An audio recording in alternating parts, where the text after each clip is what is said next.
గర్వము, నీ అసూయ, నీ కోపము, ఈ విధంగా ఇటువంటి సామాన్లు నువ్వు దాగిపోయి ఆ విధంగానే నువ్వు ఉంటే నిన్ను దేవుడు ఎలాగండి ఆయన చిత్తాన్ని నెరవేర్చుకుంటారు.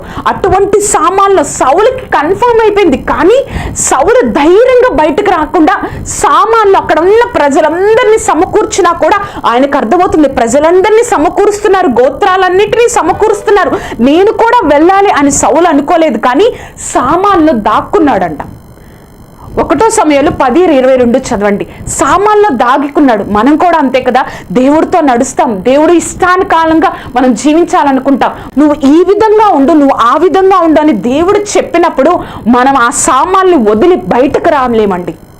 మనం యొక్క ఆ సామాన్ని, ఆ అహంకారాన్ని, ఆ అసూయని, ఆ కోపాన్ని, ఆ తగ్గింపు లేని జీవితాన్ని, అందరినీ తక్కువగా చూసే జీవితాన్ని, ఆ సామాన్లో నుంచి మనం బయటికి రాలేం.